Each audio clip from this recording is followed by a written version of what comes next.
మీకందరికీ వందనములు తెలియజేస్తున్నాం. మచిలీపట్నం కర్నూలు మందిరం నోబెల్ కాలనీలో ఉంటుంది. కర్నూలు మందిరం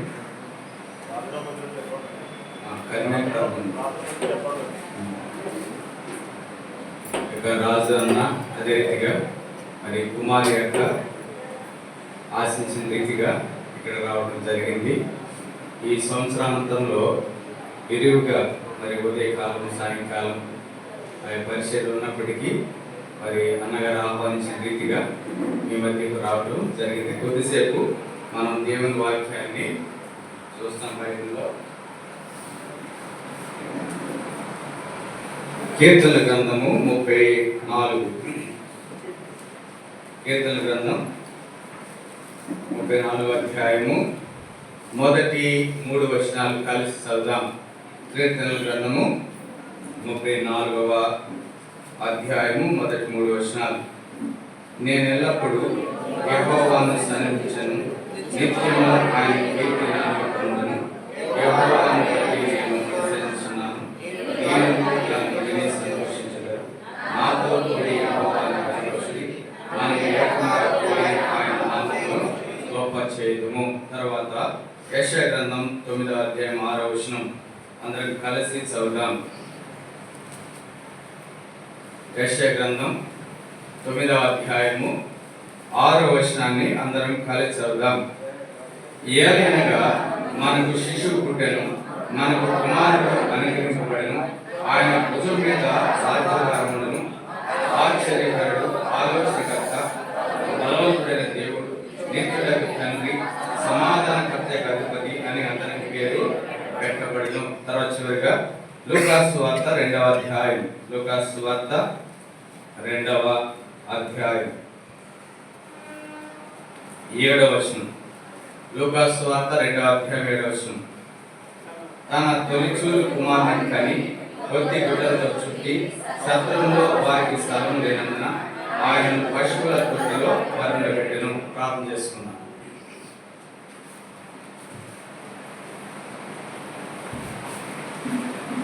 పరిశుద్ధుడైన తండ్రి, ప్రేమ స్వరూపుడైన మా దేవ, మీ ఘనమైన నామాన్ని బట్టి మీ కొందాల స్తోత్రాలు. మచిలీపట్నం నుంచి మీ క్షేమంగా తీసుకొచ్చిన దాన్ని బట్టి స్తోత్రాలు. ప్రతి సమయం దీవించి ఆశ్రయించు. నిష్పై దాసుని దుర్ముదులు లాంటి వాడిని నాలో మంచిదంటూ ఏది లేదు. కేవలం మీ శిరవ రక్తాన్ని అరికాల మొదలు నన్నెంత వరకు రక్షించి వాడుకుంటే రకమైన పాత్రగా చేసి మహింపదము. ఇక్కడ ప్రజల యొక్క అక్కర కొలది మీ మాటలు వెల్లడి చేసి మీరే మహింపదమా వేడుకొంచున్నా. మీ దయపై ఈ ప్రాంతం నుంచుము. ప్రవేగల చెవి, గ్రహించగల మనసు ప్రతి ఒక్కరి దయచేసి మహింపదము. యేసు ప్రభు నామమున వేడుకొంచున్నాం తండ్రి.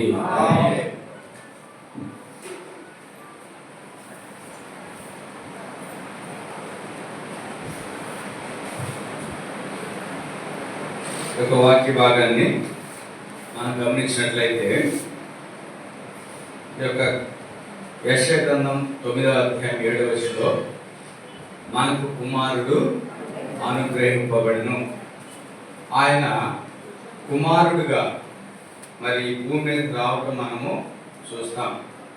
ఆయన ఎలాంటి దేవుడు ఈ భూమి మీదకి వచ్చాడనేది మొట్టమొదటిగా మనం కొన్ని సందర్భాలు ఆయన ఎలాంటి దేవుడు ఏ రీతిగా భూమి మీదకి వచ్చాడనేది చూస్తాం. చూడండి, ఆయన గురించి 2వ దినవృత్తాంతాల గ్రంథము 6:18. మొదటిగా ఆయన ఎలాంటి వాడు ఈ భూమి మీదకి వచ్చాడనేది మనం గమనించినట్లు 6 మొదటి దినవృత్తాంతాల గ్రంథము 6వ అధ్యాయం 18వ వచనం. చూడండి, ఆయన ఎలాంటి వాడు అనేది ఎంత స్పష్టంగా రాయబడి ఉన్నదని చూసినట్లయితే చదవము. మనుషులతో కలిసి దేవుడు భూమి యందు నివాసము చేయున.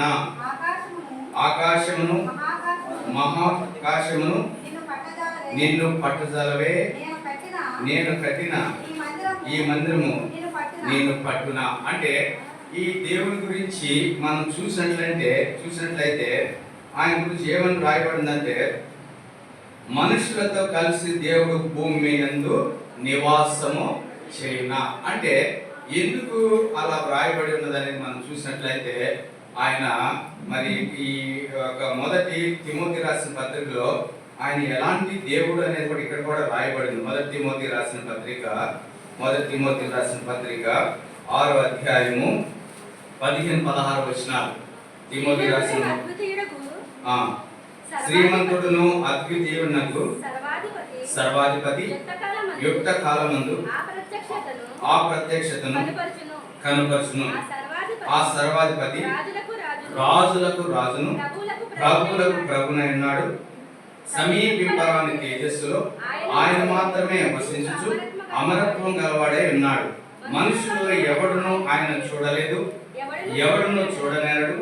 ఆయన ఘనతయు శాశ్వతమైన ప్రభావము కలిగి ఉండును గాక. అంటే ఇలాంటి దేవుడు, ఏ మనుషుడు కూడా సమీపింపరాని తేజస్సులో అమరత్వం కలిగి నివసించే దేవుడు ఈ భూమి మీద రావటం అనేది సామాన్యమైన విషయము కాదు. అందుకే యెషయా గ్రంథం 66 మొదటి వచనంలో కూడా, యెషయా గ్రంథము 66వ అధ్యాయం మొదటి వచనంలో కూడా ఆయన గురించి ఏమని రాయబడిందంటే, ఆకాశము నా సింహాసనము, భూమి నా పాదపీఠము. చూడండి, ఇక్కడ ఆకాశం అంట ఆయన సింహాసనం అంట, భూమి నా పాదపీఠం. అలాంటి దేవుడు ద్వితీయోపదేశకాండం 10-14 వచనంలో కూడా చూస్తే, ద్వితీయోపదేశకాండము 10వ అధ్యాయం 14 వచనంలో ఏముందంటే, ఆకాశము మహాకాశము భూమియు అందున్నదంతయు నీ దేవుడిని యెహోవావే. అంటే ఆకాశము మహాకాశము భూమి, భూమి అందున్నవి సమస్తమును ఆయనవే, సమస్తమును కూడా ఆయనవే. అంతేకాదు హెబ్రీ రాసిన పత్రికలో కూడా మనం చూసినట్లయితే ఆయన గురించి ఇంకా స్పష్టంగా ఏమని రాయబడిందంటే, హెబ్రీ రాసిన పత్రికలో 1వ అధ్యాయం మనం చూసినట్లయితే 2వ వచనం నుంచి, ఈ దినముల అంతమందు కుమారుని ద్వారా మనతో మాట్లాడెను. ఆయన ఆ కుమారుని సమస్తమునకు వారసునిగా నియమించెను. ఆయన ద్వారా ప్రపంచములను నిర్మించెను. చూడండి, ప్రపంచాలు నిర్మించిన దేవుడు ఆయన ద్వారా. అంటే ప్రభువైన యేసుక్రీస్తు వారి ద్వారా. అంటే ఇంత గొప్ప దేవుడు. కొలస్సీయులకు రాసిన పత్రికలో కూడా ఆయన గురించి ఇంకా స్పష్టంగా కొలస్సీయులకు రాసిన పత్రికలో ఇంకేమని రాయబడిందంటే, కొలస్సీయులకు రాసిన పత్రిక 1వ అధ్యాయం 15వ వచనం, ఆయన అదృశ్య స్వరూపి అయి సర్వ సృష్టికి ఆది సంభూతుడై ఉన్నాడు. ఏలయనగా ఆకాశమందున్నవి భూమి అందున్నవి అదృశ్యమైనవి గాని దృశ్యమైనవి గాని అదృశ్యమైనవి గాని అవి సింహాసనములైనను ప్రభుత్వములైనను ప్రధానులైనను అధికారములైనను సర్వమును ఆయన యందు సృజింపబడెను. సర్వమును ఆయన ద్వారాను ఆయనను బట్టి సృజింపబడెను. ఆయన అన్నిటి కంటే ముందుగా ఉన్నవాడు, ఆయనే సమస్తమునకు. అంటే ఈ రిఫరెన్స్లన్నీ ఎందుకు మీకు చూపించామంటే, అంత గొప్ప దేవుడు. ఎంత గొప్ప దేవుడు అంటే ఏ మనుషుడు కూడా సమీపింపరాని తేజస్సు ఉండేవాడు, సమస్తమును ప్రపంచమును కలగజేసిన వాడు, సమస్తమునకు ఆధారభూతుడైన దేవుడు ఈ భూమి మీదకి వస్తే, ఇంత గొప్ప దేవుడు ఈ భూమి మీదకి వస్తే మనుషులు ఎలా ఆయన అంగీకరించారు, ఆయన పట్ల ఎలా ప్రవర్తించారు అనేది కూడా మనం చూడాలి. ఇప్పుడు దేవుని యొక్క శక్తిని గురించి, ఆయన సామర్థ్యాల గురించి, ఆయన గొప్పతనాన్ని గురించి చూసాం. అయితే మానవులమైన మనము ఆయన జన్మించినప్పుడు ఏ రీతిగా, ఆయన భూమి మీదకి వచ్చినప్పుడు ఎలా ప్రవర్తించామనేది కూడా కొన్ని సందర్భాలు మనం చూస్తాం. చూడండి, ఆయన లూకాసు వార్త 4:29, లూకాసు వార్త 4వ అధ్యాయము 29లో ఏమని రాయబడిందంటే, చూడండి, ఆగ్రహముతో నిండుకొని లేచి ఆయనను పట్టణములో నుండి వెళ్ళగొట్టి ఆయన తల క్రిందుగా పడద్రోయవలని తమ పట్టణము కట్టబడిన కొండపీట వరకు ఆయనను తీసుకొని పోయి. చూడండి, ఇంత సామర్థ్యంగా దేవుడు ఇంతగా తగ్గించుకుని భూమి మీదకి వస్తే మానవులు స్వీకరించాల్సింది పోయి, అంగీకరించాల్సింది పోయి, ఆగ్రహంతో నిండుకొని ఏం చేయాలంట, ఆయనను పట్టణంలో నుండి వెళ్ళగొట్టి. మనం వెళ్ళగొట్టే అనే మాట ఉపయోగించినప్పుడు మనం వేటికి వెళ్ళగొడతామంటే, ఉదాహరణకు వంట చేస్తున్నాం, మరి భోజనాలు వడ్డేస్తున్నాం, కుక్కలు వచ్చి అనుకోండి, ఏం చేస్తాం, వెళ్ళగొడతాం. అంటే దేవుని ఎంత నీచముగా, ఆయన సర్వాధికారి, ప్రపంచమును కలగజేసిన దేవుడు, సమస్తములకు ఆధారభూతుడైన దేవుణ్ణి వీళ్ళు ఏం చేశారంటే వెళ్ళగొట్టి తలకిందులుగా అంటే దురాలోచన. అంతేకాదు ఈ గురించి ఇంకా ఏమని రాయబడిందంటే మత్తయి సువార్త 2:13, మత్తయి సువార్త 2:13 వారు వెళ్ళిన తర్వాత ఇదిగో ప్రభుదూత స్వప్నమందు యోసేపునకు ప్రత్యక్షమై హేరోదు ఆ శిశువును సంహరింపవలెను, ఆయన వెతకపోతున్నాడు కనుక నీవు లేచి ఆ శిశువును ఆయన తల్లిని వెంట పెట్టుకుని ఐగుప్తునకు పారిపోయి. ఎవరు పారిపోతారండి? ఎవరు పారిపోతారు? ఇప్పుడు దొంగలు ఉన్నారనుకోండి, ఏం చేస్తారు? నిదానంగా వెళ్తే అవుద్దా? సాధ్యమైనంత వరకు ఏం చేస్తారు? కాళ్ళకు అని చెప్పి పరిగే పరుగు. ఎందుకంటే ఇక్కడ యేసు ప్రభువాన్ని యెరూషలేము నుండి ఇప్పుడు ఎక్కడికి పంపుతున్నారు? ఐగుప్తునకు. అంటే యెరూషలేము లేకుండా ఎలా ఆ వెళ్ళే విధానం కూడా గౌరవప్రదంగా లేదు. అక్కడ ఏమని రాయబడింది? పారిపోయి. ఎవరు పారిపోతారు? ఏదైనా హత్యలు చేసిన వాళ్ళు, మానభంగాలు చేసిన వాళ్ళు, దొంగతనం చేసిన వాళ్ళు, మెడపై చైన్ లాగా వెళ్ళిపోయిన వాడు ఏం చేస్తారు? కూల్గా వెళ్తారు మనకులాగా. అదేం చేస్తారు? అడిగే పరుగు. వీళ్ళు ఎలా వెళ్ళిపోయారట? పారిపోయిన పరిస్థితి. అంతేకాదు యోహాను సువార్త 1:11 కూడా ఇక్కడ కూడా ఆయన గురించి ఏమని రాయబడిందంటే యోహాను సువార్త 1:11 ఆయన తన స్వకీయుల యొద్దకు వచ్చెను, ఆయన స్వకీయులు ఆయనను. చూడండి, అంత గొప్ప దేవుడు వస్తే కనీసం ఆయన గురించి చెప్పుకోవడానికి కానీ, ఆయన మరి మా దేవుడని కానీ, మా దేవుడు మాకు సంబంధించిన వ్యక్తి అని కానీ ఎవరు చెప్పుకోలేదు. ఎందుకంటే మనం గమనించినట్లయితే స్వకీయులు కూడా ఆయన ఏం చేయాలంట? ఒకలేంటో వెళ్ళగొట్టేయటం, ఒకలేంటో పంపించేయటం, యెరూషలేము పట్టణం నుంచి ఐగుప్తుకు పంపేయటం, ఎక్కడైనా స్వకీయులు ఎదిగలితే వాడు అంగీకరించకపోవడం. అంటే ఆయన పరిస్థితిని చూడండి. ఇంకా మరి యోహాను సువార్త 19:15-16 కూడా యోహాను సువార్తలో మనం చూస్తే 19:15-16 అందుకు వారు ఇతనిని సంహరించుము సిలువేయమని అతని కేకలు. అంటే ఒకే మాట ఎక్కువసార్లు చెప్పామనుకో అది అబద్ధమైన ఏమైపోతుంది? నిజమైపోతుంది ఒకేసారి. ఎందుకంటే సలహా ఇవ్వటం ఏంటంటే ఏమని సలహా ఇస్తున్నారు? వాళ్ళకి ఏం చేయమన్నారు? సంహరించు. అంటే ఆయనకి ఎదుటి వ్యక్తికి లేకపోయినా కానీ వీళ్ళేం చేస్తున్నారు? సలహా ఇవ్వటం. అంటే ఏమన్నారు? సంహరించు. ఒక ఆయన మరి చేలో కాపలా కాస్తా ఉన్నాడంట. ఆయన మరి మొక్కజొన్న చేలో కాపలా కాస్తా ఉంటుంటే ఇద్దరు యజమానులు, ఆ ఇంటి పొలం యజమానులు ఇద్దరు కాపలా కాస్తున్నారు. కాపలా కాస్తుంటే ఆ పొలంలో అతను ఉన్నాడు, ఈ పొలంలో ఇతను ఉన్నాడు. దొంగ పడ్డాడు. దొంగ పడితే ఒక కాపలా ఆయన చేసి పట్టుకుని బంధించేశాడు. బంధించగానే ఈ పక్కనోడు చెప్పాడు, అరే దొంగ దొరికాడు, ఇప్పుడు నేను పట్టుకున్నానంటే ఆడంటున్నాడు, అవుతున్నాడు, కొరుకుతాడేమో జాగ్రత్త అన్నాడు. వీడికి అసలు లేదు ఆలోచన. ఎవరికి? ఈ దొంగకి కొరకాలని ఆలోచన లేదు. ఆ పక్కనోడు పొలవాడు ఏమన్నాడు? ఒరే దొంగ దొరికాడు కదా, ఆడు కొరుకుతాడేమో జాగ్రత్త అన్నాడు. ఆడు కొరికేశాడు, వీడు వదిలేశాడు. అంటే ఎదుటి వ్యక్తులకి మనకి ఆలోచన లేకపోయినా కానీ అనేక సలహాలు ఇస్తాం. అవి కూడా ఉపయోగపడే సలహాలు మన అందుకే పౌరులు నా శరీరం అందు మంచిదని ఏది లేదు. అది వాక్యం చెప్పే సత్యం. మంచిదంటూ లేదు కాబట్టి మంచివాడైన దేవుడిని మనము అంగీకరించాం. మనలో ఏ మంచిదనం లేదు కాబట్టి పౌలు చెప్పిన రీతిగా.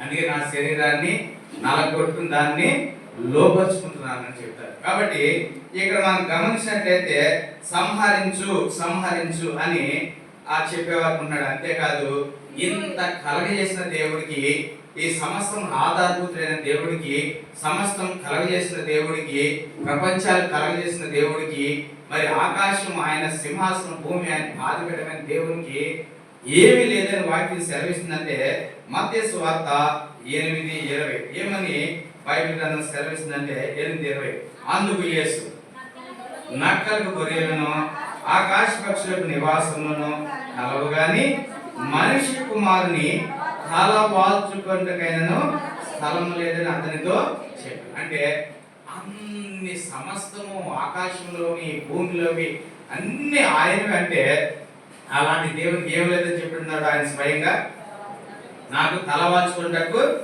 స్థలం.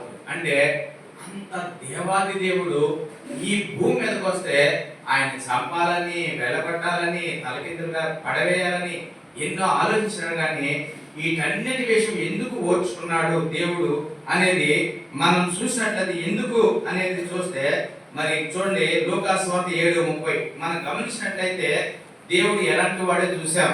రెండోది దేవుని పట్ల ఎలా ప్రవర్తించామో మనం చూసాం.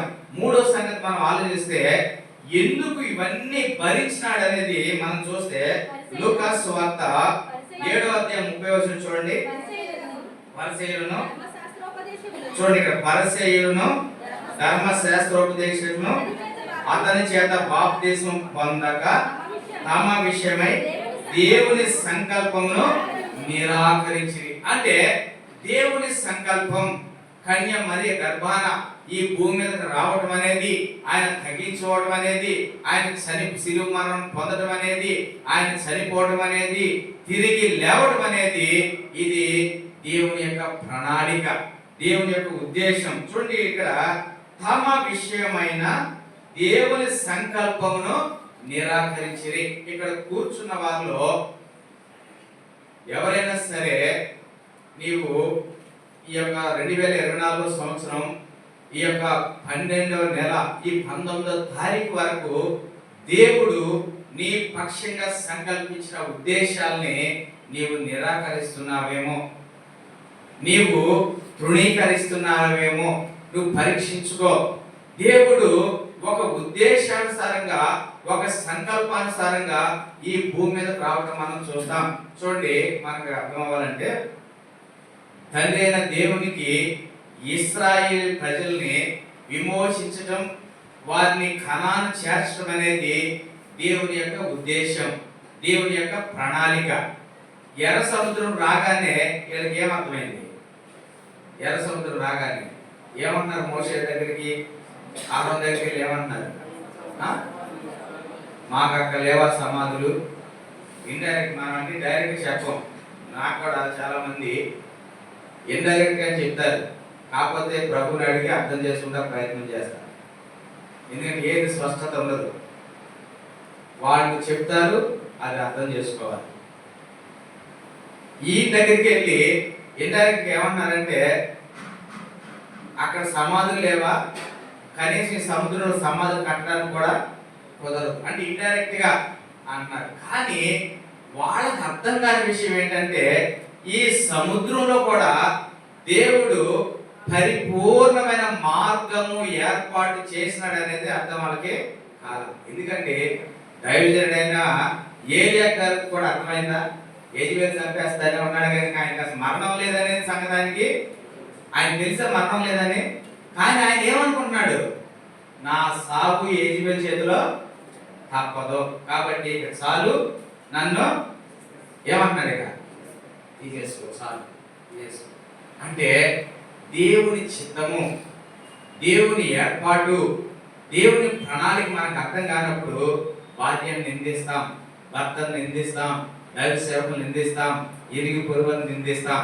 ఆ యొక్క ఎర్ర సముద్రం దగ్గర పరిపూర్ణమైన దేవుని చిత్తం ఉందనేది ఇశ్రాయేలీలకు అర్థం కాదు. దేవుడు వాళ్ళు తీసుకొచ్చి సముద్రంలో చంపుతారా అంటే ఎట్లా వెళ్ళారంటే ఎగువ నుండి దిగువకు, పశువులు కానీ మనుషులు కానీ ఎగువ నుండి దిగడం ఎంత తేలిక, చాలా ఈజీ. అట్లా చేశాడంట దేవుడు వాళ్ళని అవతలకి వెళ్ళడానికి. ఇప్పుడు మనం కూడా సంతోషపడతాం, మెట్లు దిగేటప్పుడు ప్రాణాన్ని హాయిగా ఉండదు, ఎందుకంటే చక్కగా దిగిపోతాం. ఎక్కేటప్పుడు అట్లాగే చక్కటి ప్రణాళిక దేవుడు ఏర్పాటు చేస్తే వాళ్ళు ఏమనుకున్నారు, వాళ్ళ దృష్టాంతం మేము చనిపోతాం, వెనకాల ఎవరున్నారు, మరో ముందు ఎవరుంది. కాబట్టి మానవునికి దేవుని చిత్తం అనేకులు నిరాకరించి అర్థం కాక సనిగే వారంగా గొనిగే వారంగా ఈ జబ్బు పరిస్థితి ఏంటి, ఈ అప్పు పరిస్థితి ఏంటి, మా కుమార్తె వివాహం సంగతి ఏంటి, మా కుమారుడు ఉద్యోగం సంగతి ఏమిటి, మా పరిస్థితులు ఎప్పుడు తొలగిపోతాయని మనము ఎంతో దేవుడు మన బిడ్డల పక్షంగా, మన పక్షంగా, కుటుంబ పక్షంగా, సంఘ పక్షంగా ఒక ప్రణాళిక కలిగి ఉన్నప్పుడు మనం ఏం చేస్తామంటే ఆ పరిస్థితి ఎర్ర సముద్రంలాగా పరిస్థితిని చూసి ఆయన ప్రణాళిక, ఆయన చిత్తాన్ని ఏం చేస్తాం? నిరాకరిస్తాం. ఎందుకంటే అది దేవుని యొక్క ఏర్పాటు. చూడండి, దేవుడు ఏలియాని ఎన్ని స్టెప్పులుగా పోషించాడు. ఫస్ట్ ఎవరిని ఉపయోగించాడు?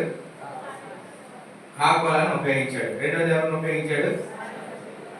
అంటే దేవుడు అంచెలుగా, అంటే అంత మటుకు మనకు అంత అప్డేట్ ఇచ్చారు. మనకి ఇప్పుడు ఈ ఫైనాన్స్ వాళ్ళు ఇస్తారు చూసారా, ఇన్ని సంవత్సరాలకి మీరు ఇంత కట్టాలండి, నెలలంటే మనకు హ్యాపీ. ఓహో, ఇన్ని నెలలకి ఈ బండికి ఈఎంఐలు తీరిపోతాయి. అట్లా అప్డేట్ ఇచ్చేది మన దేవుడు అలాంటి దేవుడు కాదు. ఏ నాటికి ఈడానాటికి, ఏ దినానికి ఆ దినమే. మనకు ఈఎంఐ ఇచ్చినట్టుగా సంవత్సరం అంతా 2 సంవత్సరాలు ఎవరు దేవుడు. మనం అడిగి ప్రతి దినం పొందాలి, ప్రతి క్షణం కూడా ఆయన ద్వారా మనము నడిపించబడాలి. అయితే ఈ యొక్క ఉద్దేశం ఏమిటి? దేవుడు ఇంత భరించడానికి ఇక్కడ ఏమని రాయబడిందంటే, తమ విషయమైన దేవుని సంకల్పమును నిరాకరించి. ఎందుకు? వారి పట్ల దేవునికి ఉన్న సంకల్పం ఏమిటంటే 2 తిమోతి 2వ అధ్యాయం 9-10 వచనాలు చూడండి. ఏంటి ఆయన సంకల్పం, ఆయన ఉద్దేశం అంటే, నేను నేరస్తునై ఉన్నట్టు ఆ సువార్త విషయమైన సంఖ్యలతో బంధింపబడి శ్రమపడుచున్నాను, అయినను దేవుని వాక్యము బంధింపబడి ఉండలేదు. అందుచేత ఏర్పరచబడిన వారి నిత్యమైన మహిమతో కూడా క్రీస్తు యేసునందలి రక్షణ పొందవలని. ఏంటి ఆయన యొక్క సంకల్పం, ఆయన యొక్క ఏర్పాటు ఏంటంటే, క్రీస్తు యేసునందలి ఏం చేయాలంట? రక్షణ పొందాలి. ఎందుకు నీ విషయంలో ఓర్చుకున్నాడు, ఎందుకు శ్రమలు అనిపించినాడు, ఎందుకు భరించాడంటే, నీవు నేను కూడా ఏం పొందాలంట? క్రీస్తు యేసునందు రక్షణ పొందాలి. దేవుని అందలి రక్షణ మనము పొందాలి. ఏంటంటే 3 సందర్భాల్లో కూడా ఇవి రాయబడి ఉంటాయి. ఎఫెసీ 1:6లో ఆయన యొక్క దయా సంకల్పం. ఎలాంటి సంకల్పం? దయా సంకల్పం చొప్పున కుమారులుగా స్వీకరించడం. రెండోది మనం చూసినట్లయితే ఎఫెసీ 1:12లో ముందుగా చేసిన తన చిత్త ప్రకారమైన నిర్ణయం. ఎప్పుడు చేశాడంటే ఇది ముందుగా జగదుత్పత్తికి మునిపే తన చిత్త ప్రకారం చేసిన నిర్ణయం. ఏంటంటే యేసు ప్రభు ద్వారా అందరికి రక్షణ, మారు మనసు. యేసు ప్రభు లేకపోతే మరి మానవునికి పాప క్షమాపణ లేదు. అది దేవుడు. అందుకే ఇంకో చోట ఏమని రాయబడి ఉంటుందంటే, మరి మనకు అపోస్తల కార్యం 13 అపోస్తల కార్యంలో కూడా 4:27లో కూడా ఆయన ముందుగా నిర్ణయించి దాన్ని జరిపించేవాడు. అంటే ఆయన యొక్క దయా సంకల్పం, తర్వాత ఆయన చిత్తానుసారమైన ఏర్పాటు, తర్వాత ముందుగా నిర్ణయించి మరి జరిగించేవాడు. ఇది దేవుని యొక్క సంకల్పం. అందుకే బైబిల్లో మనం చూసినట్లయితే ఉద్దేశములు ఎవరు నెరవేర్చారని చూస్తే అపోస్తల కార్యం 13:22 చదవండి. ఆయన ఉద్దేశం నెరవేర్చిన వ్యక్తి దావీదు. చదవండి. తర్వాత అతను తొలగించి దావీదును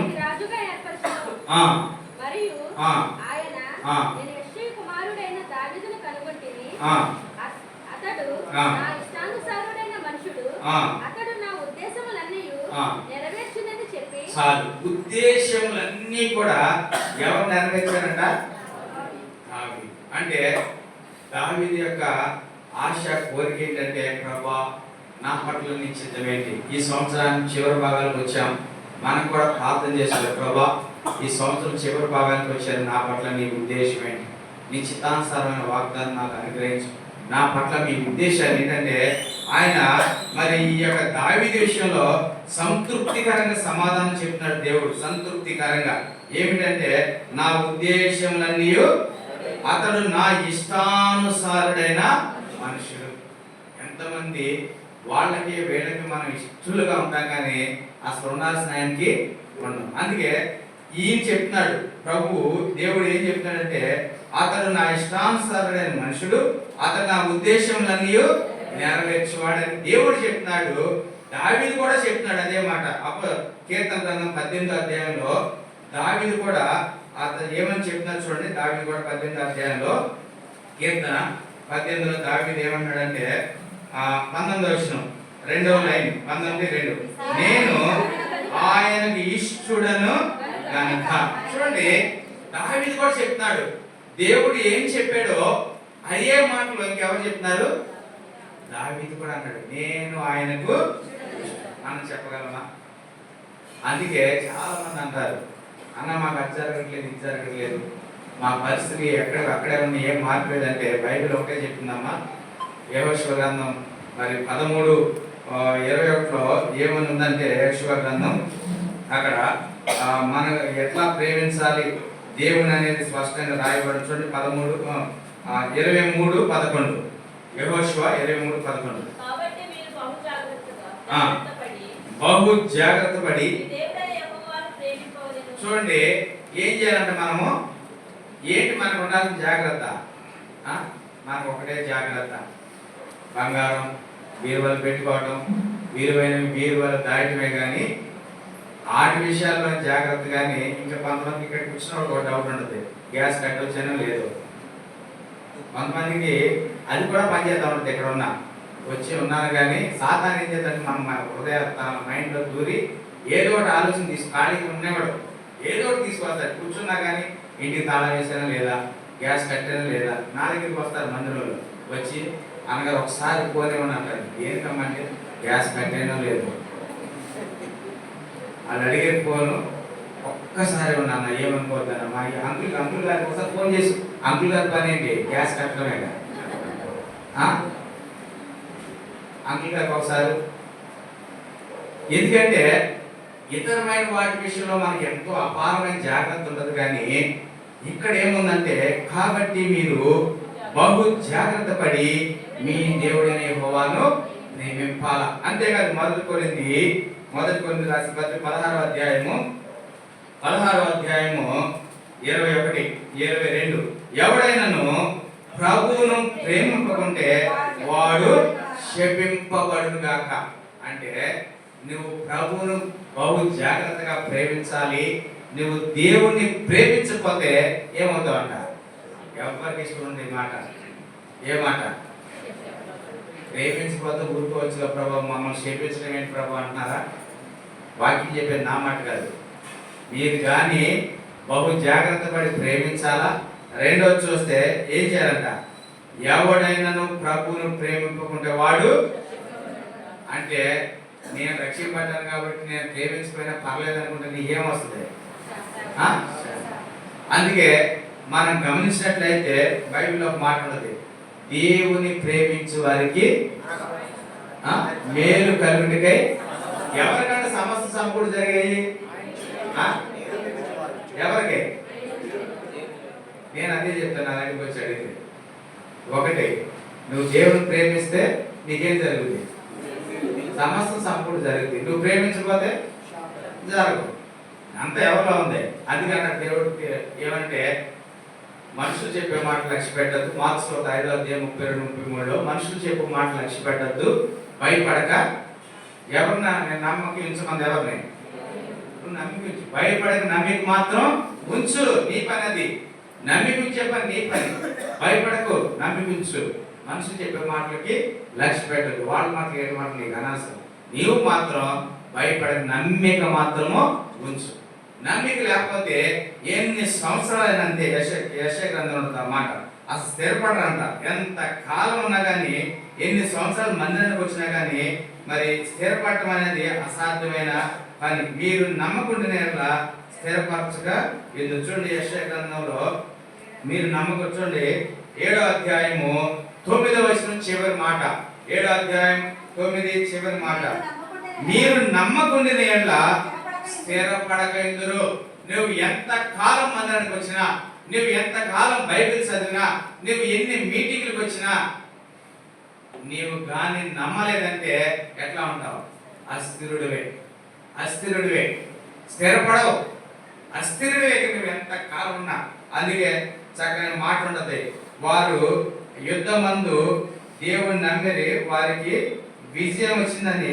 అది చూడండి, మొదటి దినవృత్తాంతాల గ్రంథము 5వ అధ్యాయం, మొదటి దినవృత్తాంతాల గ్రంథము 5వ అధ్యాయం 20వ వచనం. మొదటి దినవృత్తాంతాల గ్రంథం 5:20. యుద్ధమందు, చూడండి, యుద్ధమందు వారు దేవునికి మొరపెట్టగా, చూడండి ఇక్కడ ఏమనుంది అక్కడ, ఆయన మీద వారు నమ్మిక ఉంచినందున మొరాలకించి గనుక వారిని జయించినట్టు వారికి నీకు సహాయం కలగాలంటే, ఆశ్చర్యకరమైన సహాయం కలగాలంటే, అద్భుతమైన సహాయం కలగాలంటే ఆయన మీద వారు నమ్మిక ఉంచారు. ఆయన మీద నమ్మిక ఉంచడం అనేది చాలా ప్రాముఖ్యమైన. ఆయన యందు నమ్మిక ఉంచాలి తప్పనిసరిగా. ఏ పరిస్థితులు అయినప్పటికీ ఆయన యందు నీవు నమ్మిక ఉంచాలి. కాబట్టి మనం గమనించినట్లయితే దావీదు ఆయన ఉద్దేశాలు నెరవేర్చేవాడు. రెండవదిగా ఇంకా ఎవరు అనేది అపోస్తలుల కార్యములు 20:27లో కూడా, అపోస్తలుల కార్యములు 20:27, అపోస్తలుల కార్యములు 20వ అధ్యాయం 27, చూడండి, దేవుని సంకల్పం అంతయు మీకు తెలుపకుండా నేనేమీ దాచుకోలేదు. అంటే రెండవ వ్యక్తి దావీదు దేవుడి ఉద్దేశాలని నెరవేర్చేవాడు. రెండవది అపోస్తలుడైన పౌలు దేవుని సంకల్పం అంతయు నెరవేర్చినవాడు. దేవుని సంకల్పం నెరవేర్చినవాడు. ఉద్దేశములు ఏంటో దావీదు నెరవేర్చాడు, దేవుని సంకల్పాలు ఏంటో అపోస్తలుడైన పౌలు నెరవేర్చాడు. ప్రభువైన యేసుక్రీస్తు వారి గురించి యోహాను సువార్త 4:34లో, యోహాను సువార్త 4:34లో మనం గమనించినట్లయితే, యోహాను సువార్త 4, యేసు వారిని చూచి నన్ను పంపిన వాని చిత్తం నెరవేర్చుదేవు, ఆయన పని తొదముచుందేవు. చూడండి ఏమనుందంటే, నన్ను పంపిన వాని చిత్తము నెరవేర్చుట. అంటే ప్రభువైన యేసుక్రీస్తు వారు తనకు తాను ఏమీ చేయలేదు, కానీ ఒకటే చెప్పాడు అన్నమాట. తండ్రి ఏమి చెప్పాడో అది కూడా అలాగే చేశాడు. యోహాను సువార్తలో తండ్రి ఎలాగూ చేశాడో కుమారుడు అలాగే చేశాడు, కానీ దాన్ని మార్చలా.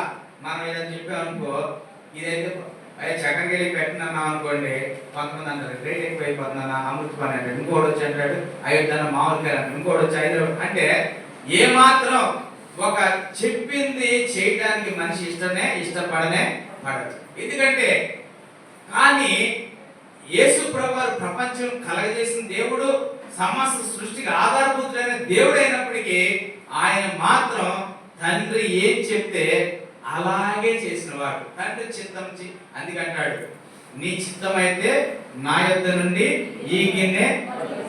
అంటే కుమారుడు అంటే సంతోష పెట్టే కుమారుడు, తండ్రిని గణపరిచే కుమారుడు. ఏమంటున్నాడు, నీ చిత్తమైతే. మనం అంటాం, నాకు ఈ అమ్మాయి ఇష్టం, నాకు ఇష్టం, చేస్తావా అన్నాడు సంసోను. అన్నాడా లేదా? మరి తల్లిదండ్రులకు అప్పగించాడా? తల్లిదండ్రులు ఏంటో అసలు వాళ్ళిద్దరి బాధ వర్ణనాతీతం. ఎంత వర్ణనాతీతం అంటే, ఇక్కడ ఉన్న వాళ్ళు ఎవరన్నా దేవుడు వచ్చి మిమ్మల్ని ఫలానా తినొద్దా అన్నాడు, మీలో ఎవరన్నా పెళ్లి అయిన పిల్లలు కలిగినాడు, ఏ దేవత వచ్చి మీరు ఈ ముట్టొద్దు, ఈ తాకొద్దు, తినొద్దని మీకు ఎవరికైనా చెప్పబడిందా? కానీ మనోహ తల్లికి, మనోహ భార్యకి ఏం చెప్పారు దేవత ప్రత్యక్షమయ్యి? ఆమెకు కూడా ఏం చెప్పారు, నువ్వు మద్యం కానీ ద్రాక్ష ఏం ముట్టొద్దని చెప్పి. అంటే ఫస్ట్ తల్లి ఇన్స్ట్రక్షన్ గురైంది. మరి మనోహ కూడా ఏం చేశాడు, నా బిడ్డ ఎలా కావాలని ప్రార్థన చేసి. అంటే ఈ యొక్క సంసోను గురించి తల్లి మరి నోరు కట్టుకుంది, తండ్రి ఏంటో చక్కటి ప్రార్థన చేశాడు. కానీ కొడుకు మాత్రం, కొడుకు వచ్చేటప్పుడు ఏమన్నాడు, నా ఇష్టం అయిన తర్వాత దేవీలతో కష్టమైపోయి ప్రాణం విసి ఏమైవ్వాలనుకున్నాడు. అంతే, ఇష్టాలన్నీ కూడా చివరికి ఎక్కడ తీసుకెళ్తాయి, సమస్య లేదు. కాబట్టి మనం గమనించినట్లయితే, నీవు దేవుని కుమారుడు అయితే, నీవు దేవుని బిడ్డవైతే, నా చిత్తం కాదు, యేసు ప్రభువు ఏం చెప్పాడు, నా చిత్తం కాదు నీ ఇష్టమే. ఎంతమంది చేస్తారు? నేను ఒక్కోసారి మా చర్చిలో చూస్తాను, ముందు ఈ అయ్యగారు ఒకటి చెప్తారు ఏంటంటే, అన్న ఈరోజు మీటింగ్ ఇది పెడదాం అంటాడు. మాట్లాడేస్తా తీర్మానం అయిపోతే అంత అయిపోతుంది. ఇంటికి వెళ్తాడు. ఇంటికి వెళ్ళిపోతారు, సాయంత్రం ఫోన్ వస్తుంది, అన్న ఇది కాదు అని అది అంటాడు. ఏమన్నా అక్క చెప్పింది మార్చేశారు, ఏమన్నా చాలా పవర్ఫుల్గా ఉంది మొత్తానికి అక్క, ఎంతమంది కూర్చుని ఇంత సలహా తీసుకుని మాట్లాడిన తర్వాత నువ్వు వెళ్ళి ఏం చేసావు? భార్య చెప్పింది వెంటనే మొత్తం మార్చేస్తాడంతే, ఎవరైనా చెప్పినా. అంటే నీవు ఎవరి ఇష్టం నెరవేరుస్తున్నావు? ఈ భూమి మీద నీ చిత్తం చేయడం నాకు సంతోషం. కాబట్టి మనం గమనించినట్లయితే దావీదు దేవుని ఉద్దేశాన్ని నెరవేర్చినాడు. అపోస్తలుడైన పౌలు దేవుని సంకల్పమంతా నెరవేర్చినాడు. ప్రభువైన యేసుక్రీస్తు వారు ఆయన చిత్తాన్ని నెరవేర్చడం మనము చూస్తున్నాం. అయితే ఇది మొదటి దానికి సంబంధించింది. రెండవ చూడండి, లూకాసు వార్త 2:18. లూకాసు వార్త 2వ అధ్యాయము 18వ వచనం. లూకాసు వార్త 2వ అధ్యాయము 8 నుంచి 14లో మనం అంతా చదవంగానే ఇక్కడ ఏముందంటే, మొదటి 8వ వచనంలో, రాత్రి వేళ తమ మందను కాచుకొనుచుండగా ప్రభు దూత వారి ఎద్దుకు వచ్చి నిలిచెను, ప్రభు మహిమ వారి చుట్టూ ప్రకాశించ. అంటే ఇక్కడ మనం మొదటిగా దేవుడు ఎలాంటి వాడు, రెండవది దేవుడు ఎందుకు తగ్గించుకున్నాడు, మూడవది దేవుని ఉద్దేశం చిత్తం ఏర్పాటు ఏంటనేది మనం చూసాం. రెండో సందర్భంలో ఆయన రావడం ద్వారా వెలుగు, అక్కడ ఏం కలిగిందంట? వెలుగు ప్రకాశించెను. వెలుగుగా దేవుడు ఈ భూమి మీదకి వచ్చినాడు. ఎందుకు దేవుడు వెలుగుగా వచ్చినాడు అనేది మనం చూస్తే, ఈ ప్రజలు ఎలా ఉన్నారంటే, మత్తయి సువార్త 8వ అధ్యాయం, మత్తయి సువార్త 4వ అధ్యాయము, మత్తయి సువార్త 4వ అధ్యాయము 15-16 వచనాల్లో అంత గమనించి చదువుతున్న మధ్యలో, గలిలయయు చీకటిలో కూర్చుని ఉన్న ప్రజలను గొప్ప వెలుగు చూశారు. ఈ ప్రజలు ఎక్కడ కూర్చున్నారంట? చీకట్లో కూర్చున్నారంటే, చీకట్లో కూర్చున్నారంటే కూడా అర్థం ఉంది. ఎందుకంటే చీకట్లో ఎందుకు కూర్చున్నారని వాక్యం చెప్తుందంటే, చూడండి యోహాను సువార్త 3వ అధ్యాయం. ఎందుకు కూర్చున్నారు ఈ చీకట్లో, వెలుగులోకి ఎందుకు రారు అనేది ఇక్కడ స్పష్టంగా చెప్పబడింది. ఏమిటంటే 3వ అధ్యాయము 19వ వచనం 20వ వచనం, ఆ తీర్పు ఇదే,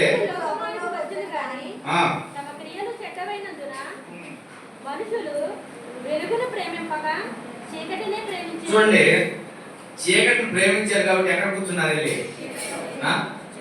ఊరినే కాదు అన్నట్టు కూర్చున్నారు, ఒక అర్థంతోనే కూర్చున్నారు. వెళ్ళి ఎక్కడ కూర్చున్నారు? చీకటి. వాళ్ళు ఏంటంట? వెలుగును ప్రేమించరు.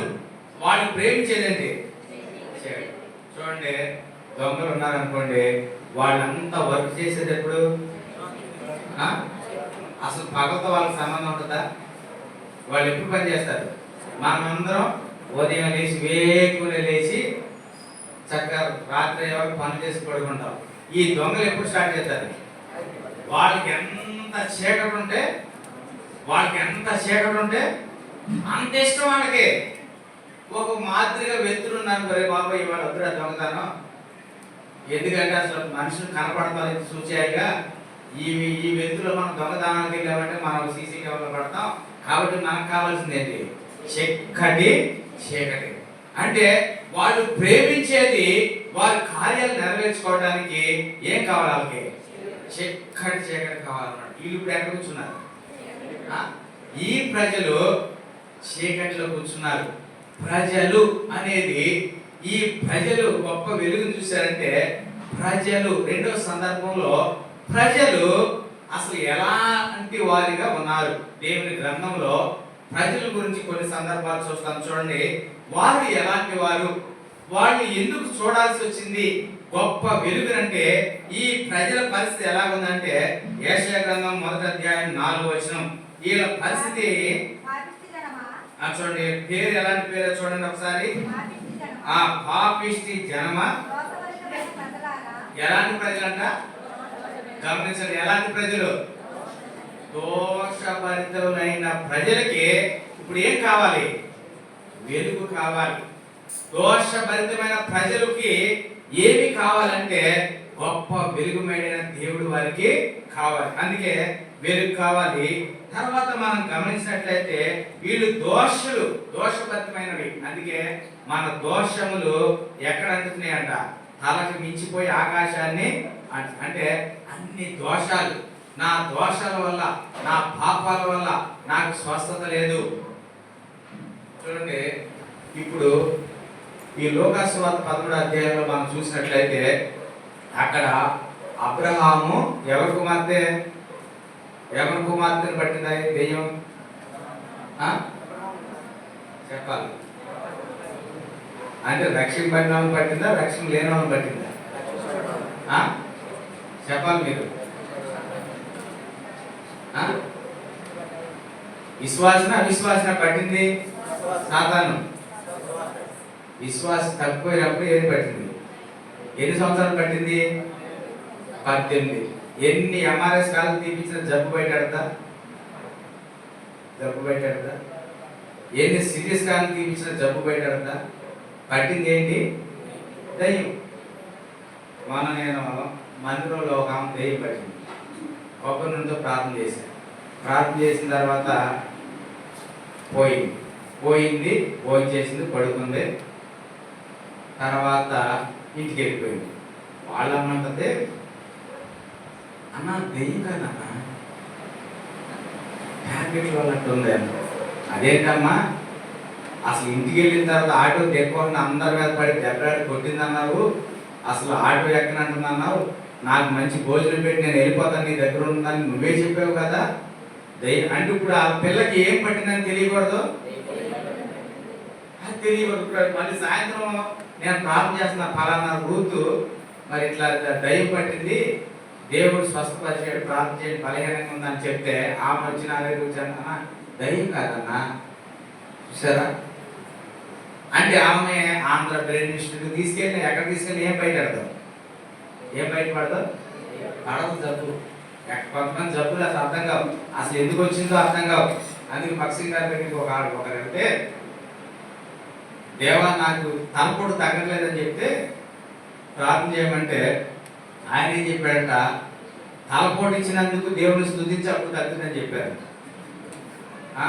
మనకి ఎట్లా ఉండాలంటే కొంతమంది చెయ్యన్నా నెత్తి మీద చేతి పెట్టి ప్రార్థన చేస్తారు. కనీసం పాస్టర్ గారు నెత్తి మీద చేయి పెట్టి కూడా ప్రార్థన చేయండి. ఏం పాస్టర్ గారు?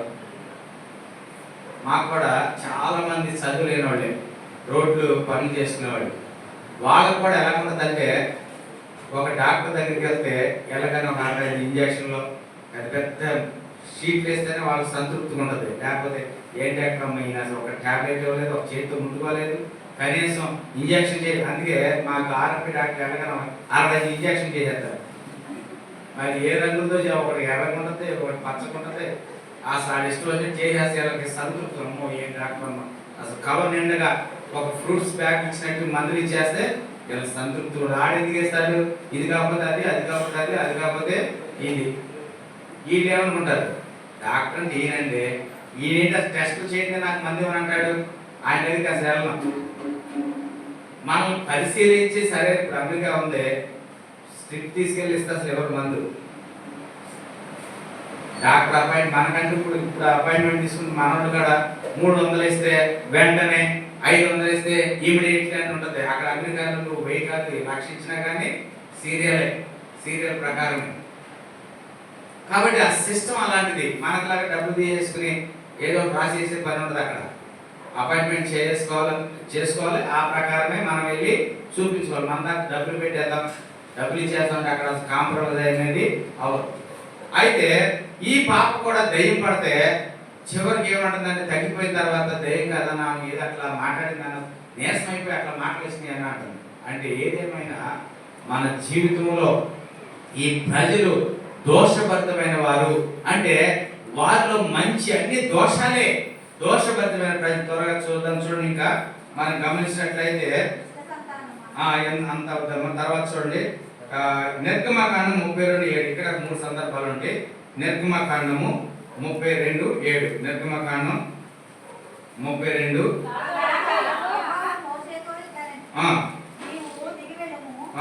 ఐగుప్తు దేశం నుండి ఆ, నీవు రప్పించిన ఆ. ఈ ప్రజలు చెడిపోయి ఎవరంటమ్మా వీళ్ళు? వీళ్ళు ఎవరు? చెడిపోయిన వాళ్ళంట. చెడిపోయిన అన్నం ఉంచుకుంటాం మనం? చెడిపోయిన కూర తింటామా? చెడిపోయింది ఏం చేస్తామా? ఏం అదే కూరలు ఉప్పు ఎక్కువైంది అనుకోండి, నిమ్మకాయ ఏదో పిండి తింటాం. అసలు చెడిపోతే నిమ్మకాయ పిండి తగ్గుద్దా? పెరుగు కలిపి తగ్గుద్దా? ఇంకేదైనా చేత అవుద్దా? అంటే మనం కూడా దోషభక్తులం. ఇక రెండోది ఏమని ఉంది? చెడిపోయిన వారం అంట. మాకు చాలా మంది అంటారు, ఈ అమ్మాయి చెడిపోయిందండి, ఈ అబ్బాయి చెడిపోయాడు అంటే మానవులమైన మనకే అసహ్యంగా ఉంటే దేవాది దేవుడు పరిశుద్ధుడు, నిర్దోషి, నిష్కల్మషమైన దేవుడు చూసినట్లయితే వీళ్ళు ఎలాగున్నారు? చెడిపోయిన పరిస్థితి, చెడిపోయిన ప్రజలు. వీళ్ళు చెడిపోయిన ప్రజలు. ఇంకా వీళ్ళ గురించి ఏమని రాయబడి 9వ వచనం చూడండి, 32:9. టైం నేను చదువుతాను చూడండి. చివరిలో లోబడనొల్లని ప్రజలు. తర్వాత ఏమి చెప్పినా కానీ వీళ్ళేం చేయరు, వాళ్ళు అనుకున్నదే చేస్తారు. అడిగి పెట్టి వాళ్ళు అనుకున్నదే చేస్తారు. ఎందుకంటే మన ఇండియా ఇంజనీర్ ఒక ఆయన వేరే దేశంలో ఒక బ్రిడ్జి కట్టాలనుకున్నప్పుడు ఆయన పేరు వచ్చేటట్టు చెప్పాడంట. వాళ్ళు ఒప్పుకోలేదంట ఆయన పేరు వచ్చేటట్టుగా. చివరికి ఆయన బ్రిడ్జి కట్టి పైనుంచి వస్తే చివరికి ఏముంది? ఆయన పేరే. లోపడరు. కొంతమంది ఎన్ని చెప్పు వాళ్ళు ఇష్టం నెరవేర్చుకుంటున్నా కానీ ఎట్టి పరిస్థితుల్లో. అందుకే దేవుడు అన్నాడు, ఒకటి దోషభరితమైన ప్రజలు, రెండోది చెడిపోయిన ప్రజలు, మూడోది లోబడిన ప్రజలు, నాలుగోది ఇక్కడ ఏముందంటే 31లో ఈ ప్రజలు గొప్ప పాపము. నాలుగోది ఎలాంటి వారు? 31 వచ్చింది చివరి నేను చదివేస్తున్నా. ఈ ప్రజలు గొప్ప పాపము, ఈ ప్రజలు గొప్ప పాపం చేసిన వారు. ఎందుకంటే వీళ్ళు దేనికి అలవాటు పడిపోయారంటే, దేనికి అలవాటు పడిపోయారు? పాపానికి అలవాటు పడిపోయారు. పాపము వలన వచ్చే జీతము అంటే మరణానికి సంబంధించిన ప్రజలు, చెడిపోయిన ప్రజలు, లోబడిన ప్రజలు, దోషభరితులైన ప్రజలు. మరి ఇక్కడ చూస్తే గొప్ప పాపం చేసే వీళ్ళు పాపము చేసే ప్రజలు. ఎందుకంటే అలాంటి వారు. తర్వాత 74వ కీర్తన 18వ వచనంలో, 74వ కీర్తన 12వ వచనాన్ని మనం చూసినట్లయితే, దేవుడు నా రాజయ్య ఉన్నాడు, దేశంలో మహారక్షణ కలుగ చేయవాడు ఆయనే. ఈ బలము చేత చూడండి 7:14లో 74 కీర్తన అవివేక జనం అని ఉంటుంది. అవివేక జనం, అవివేక ప్రజలు. చాలు, అవివేక ప్రజలు. చూడండి ఈరోజు ఉదయకాలం 8ంటికి నాకు ఇలాంటి మీటింగ్ కూడా జరిగింది. ఏమిటి ఆ మీటింగ్ అంటే, వాళ్ళు ఫస్ట్ ఫ్లోర్ ప్రారంభిస్తున్నారు. ఫస్ట్ ఫ్లోర్ ప్రారంభిస్తుంటే నాకు బంధువులు అందరూ వచ్చారన్న, విజయవాడ నుంచి, నాగాలాండ్ నుంచి, కోడూరు నుంచి, అంశల దీవ ప్రాంతాల నుంచి వచ్చారన్న. వాక్యం చెప్పి మీరు మరి ప్రార్థన చేసి పునాది వేసేయాలని చెప్పారు. నేనన్నానమ్మా ఈ శుక్రవారం పెట్టుకోండి, శుక్రవారం పెట్టుకోండి అంటే, శుక్రవారం కూడా మీకు మీటింగ్ ఉంది కదా అన్నారు. సరే నేను ఉదయం సాయంత్రం మార్చుకుంటాను, మీరు ఉదయం పెట్టుకోండి అంటే, వాళ్ళు ఏం చేశారంటే పగల పెట్టారు. ఉదయాన్నే నేను మా పక్క ప్రాంతం వెంటనే బండి వేసుకుని వెళ్తే అందరూ పిల్లలు, నేను ఇంట్లోకి వెళ్ళగానే పెద్ద పిల్లవాడు పారిపోతున్నాడు, రెండో వాడు పారిపోతున్నాడు, ఆమె పారిపోతుంది. దేని రకం నేను వీళ్ళు పారిపోతాను ముగ్గురు అనుకుంటే, ఒకళ్ళంటే కొబ్బరికాయలు ఇసుకుని పారిపోతున్నారు, ఒకళ్ళంటే అరటికాయలు ఇసుకుని పారిపోతున్నారు. ఈ అమ్మగారంటే వేస్ట్ ఎండగా పెట్టిన నవధాన్యాలు ఇచ్చిన ఆమె పారిపోతుంది. ఇది నాకు అసలు అర్థమే కాల. ఏంటి వీళ్ళు అసలు నన్ను చూసి ఇంత పరుగు తీస్తారంటే, అమ్మ చెప్పాడు కాబట్టి నిదానికి వస్తాడులే అనుకున్నారు. కానీ టైం టు టైం నేను మచిలీపట్నం మందిరంలోకి వచ్చి మీరు ఎవరినైనా అడిగి ఆయన ఎవరినైనా అడగండి, 7 అంటే తుఫాను వచ్చిన 7, ఎవరు వచ్చిన రాకుండా 7 అంటే 7. 9కి మీటింగ్ అవ్వాలంటే అయిపోవాల్సింది. పెళ్లి చేశారంటే 1 గంటలోపు అయిపోవాల్సింది. వాళ్ళకి తెలుసు, సుధీరంతం పెట్టుకున్నామంటే పెళ్లి కూతురు ముందే టైం చెప్తే ఆ టైం ఉండాల్సిందే. మీరు ఎక్కడైనా ఎంక్వైరీ చేసుకోండి కృష్ణా జిల్లాలో. టైం టు టైం మచిలీపట్నం నుంచి అడగండి ఎక్కడైనా. టైం అంటే టైమే, ఒక మాట ఏమీ ఉండదు. టైం ఆదివారం అంతే. చాలామంది హైదరాబాద్ నుంచి వస్తారు. అన్న ఎన్నో చర్చిలో చూసాం, కానీ మీ మచిలీపట్నంలో టైం అంటే టైమే. నేను బాపట్ల వెళ్తే 1 గంటకు స్టార్ట్ చేశారు మందిరం ప్రతిష్ట. 5ంటికి నాకు అసలే షుగర్ ఉంది, లేకపోతున్నా. అప్పుడే ఎందుకంటే మధ్య అమెరికా నుంచి చాక్లెట్ 4 వేసుకెళ్ళారు బైక్ బ్యాగ్లో. అవి నోట్లు వేసుకోగానే కరిగిపోతాయి కాబట్టి వెంటనే శక్తి వచ్చింది. కుర్చీలో వాళ్ళు వెళ్ళలేని పరిస్థితి వచ్చింది. ఎందుకంటే 5ంటికి స్టార్ట్, 1 గంట స్టార్ట్ చేసి 4ంటికి ముగించారు, 5ంటికి పోయినారు. అప్పుడు వాళ్ళు అన్నారు నాతో పడుతుంది, అన్న ఇట్లా బయటికి వెళ్తా కానీ మన సంగతి తెలియట్లేదు సుధీర్ అన్న, మీరేంటే టైం టు టైం 1 గంట కల్లా భోజనాలు రెడీ అయిపోతే అసలు టైం టు టైము అమ్మ అన్నారు. తర్వాత రిసెప్షన్కి వెళ్ళాను, మళ్ళీ అదే ఊరు. రిసెప్షన్కి వెళ్తే అప్పుడేమన్నా మార్పు వస్తుందంటే రిసెప్షన్ కూడా 1 గంటకే స్టార్ట్ చేసి మళ్ళీ 5ంటికి. అంటే ఇక ఆ ఊర్లో అదే పద్ధతి ఏమన్నారు నాకు తెలియదు. ఎందుకంటే చాలా మంది కూడా అవివేకంగా ఇప్పుడు ఎంత భక్తులే కానీ ఏం కావాలి. ఇప్పుడు మనం ఇప్పుడు వచ్చేసాక ఇక్కడ ఉన్నాం కదా, ఏ కొబ్బరికాయలు కొట్టుకోవచ్చు. అసలు బంధంలో లేడు సుఖీరానికి. మనం కొబ్బరికాయలు కొట్టుకున్నా, అరటిపండ్లు పంచుకున్నా, నవధాన్యాలు పంచుకున్నా, మనకు తిరగలేదు అనుకుంటారు. కానీ నేను అడిగితే మన సాయంత్రం ఏం జరిగింది అని. ఎందుకంటే మనిషి అవివేకంతో ఉన్నప్పుడు భయంకరమైన ప్రమాదకరమైనది ఏంటంటే, రోమియోలు రాసిన పత్రిక 1వ అధ్యాయంలో ఏమైపోద్ది అవివేకం ఉంటే నాకేంటన్నా, నాకేమైందంటే అవివేకంగా నీకు ఉంటే ఏం జరుగుతుందంటే ఇక్కడ 22వ వచనం, వారి అవివేక హృదయము అంధకారం అయిపోతుంది. నీ హృదయం, నువ్వు అవివేకంతో ఉన్నావంటే, నువ్వు అవివేకులు వివేచన లేని జనము నిర్మూలమగును. వివేచన లేకపోతే నిర్మూలమే. అవివేకంతో ఉంటే నీ హృదయం అంధకారం అయిపోతుంది. నీ ఏం చేస్తున్నావు కూడా నీకు తెలియదు. అంధకారంలో ఏం చేస్తారు మనుషులు?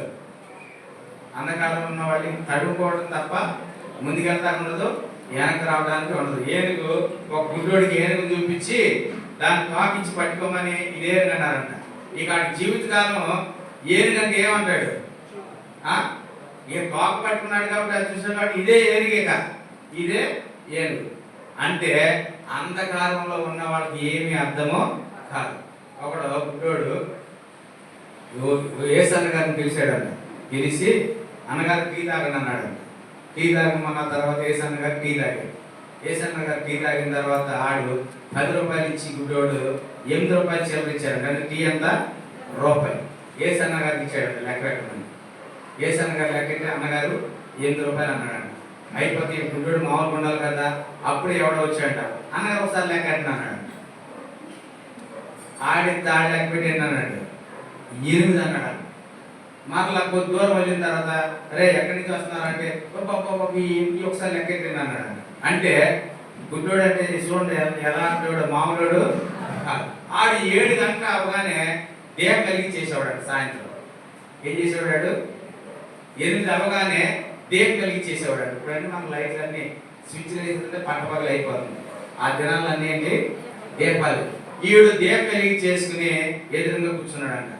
ఈ యేసన్న గారికి అర్థం కాదు, ఈడేంటి అసలు 2 కళ్ళు లేనివాడు, మనుషుల చేత నడిపించబడేవాడు, తడువుకుంటున్నాడు, ఈడికి దీపం ఏంటి ఆయన అర్థం కావట్లేదంట. ఆయన అన్నాడంట, ఏం లేదండి మా కళ్ళు ఉన్న వాళ్ళకైతే ఈ దీపం ఉపయోగపడితే అసలు నీకు 2 కళ్ళు లేవు, పుట్టి గుడ్డువాడికి నీకు ఎందుకు దీపం అంటే ఆడన్నాడంట.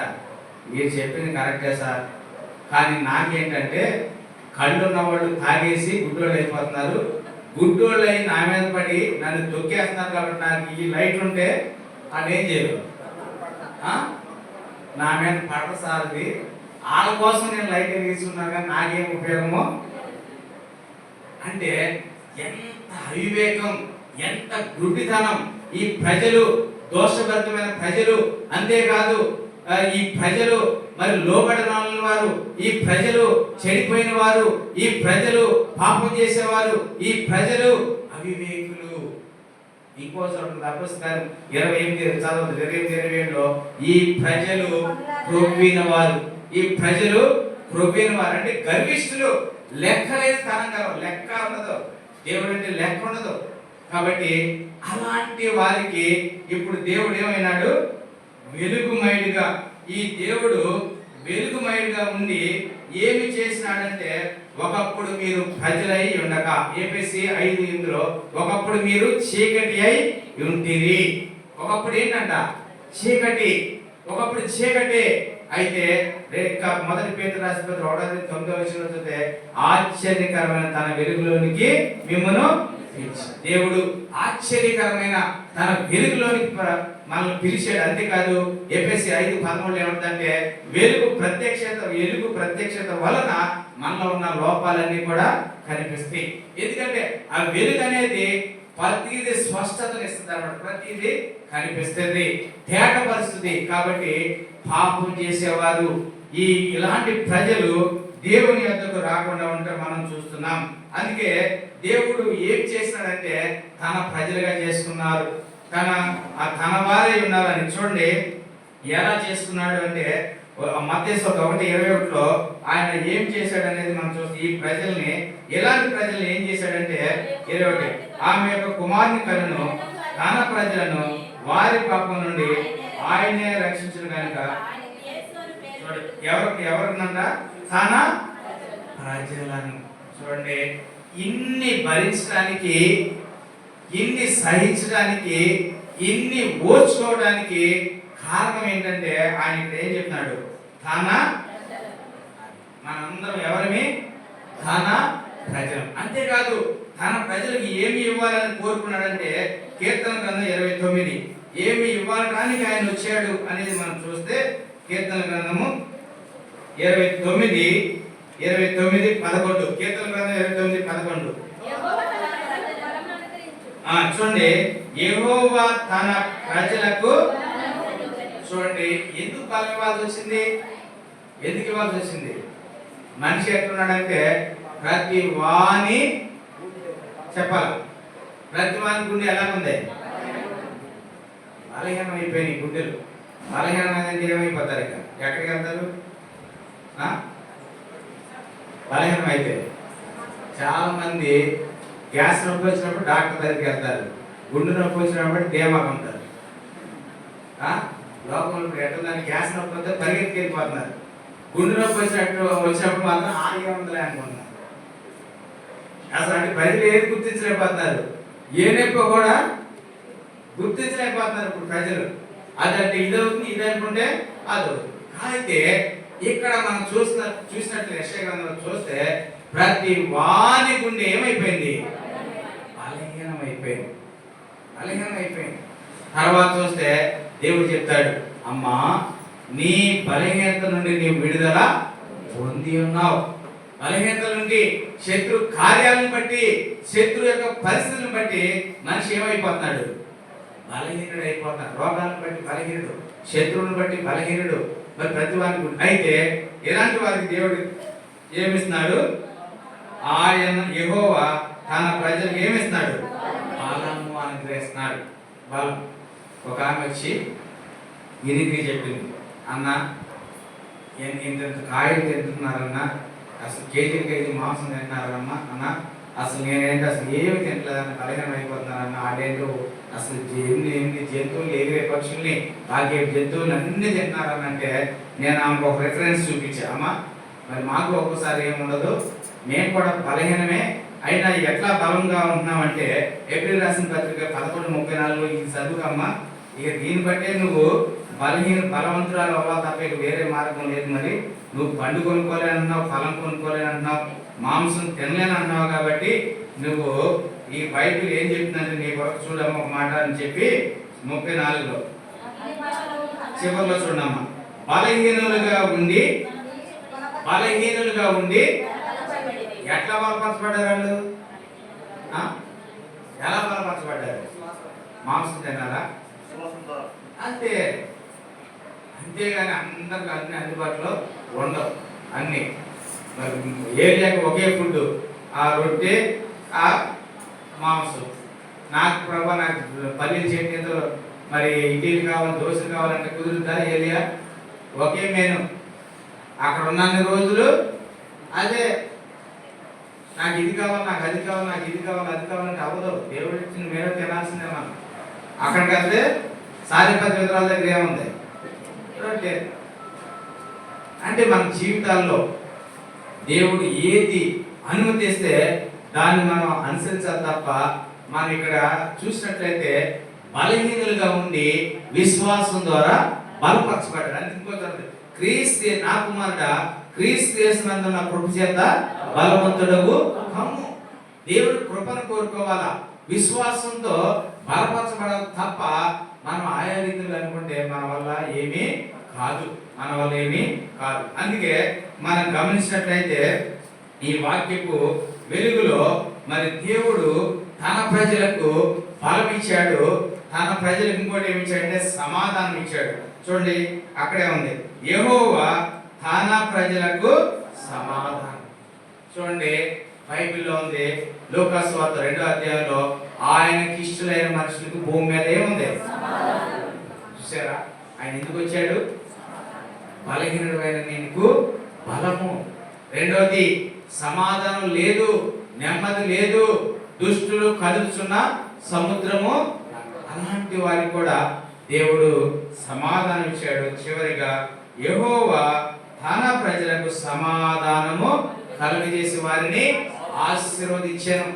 సమాధానం కలుగజేసి దేవుడు వారిని ఆశీర్వదించడం, మనము బలం ఇచ్చాడు, సమాధానం ఇచ్చాడు, ఆశీర్వాదం ఇచ్చాడు. అంటే ఎందుకు ఆ మాట అనేది చూస్తే మీరు ఒక మాట రిఫరెన్స్ చూపిస్తాను చూడండి.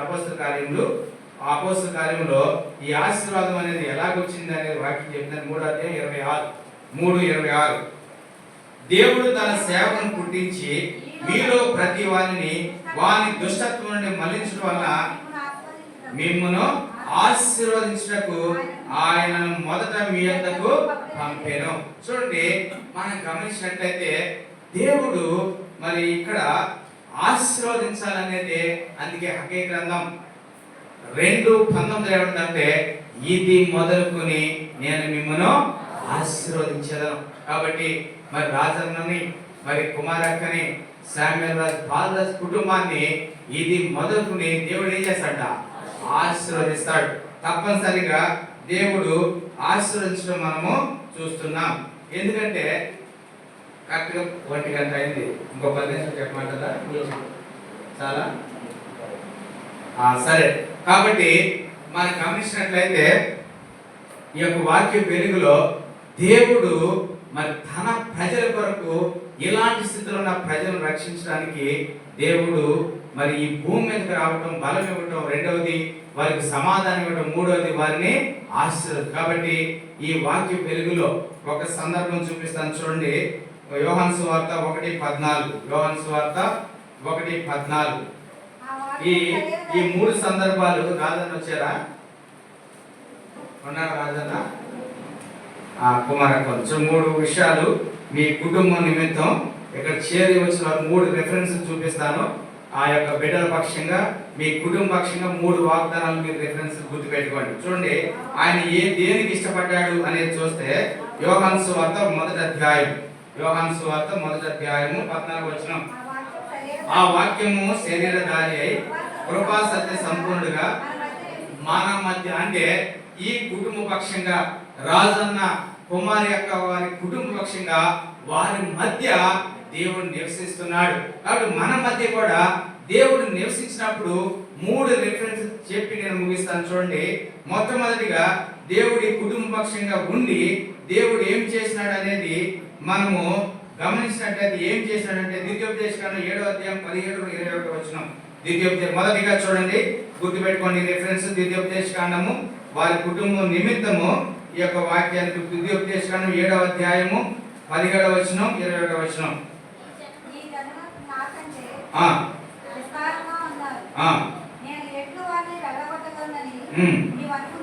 చూడండి కొన్ని పరిస్థితులు రాజన్నయ్య అన్న మరి తన కుమారుని పంపించేటప్పుడు పరిస్థితులు ఇక్కడ చూస్తే ఏమనుందంటే ఈ జనులు నాకంటే విస్తారంగా ఉన్నారు, నేను ఎట్లు వారిని వెళ్ళగొట్టగలనని నీవు అనుకునేవేమో వారికి.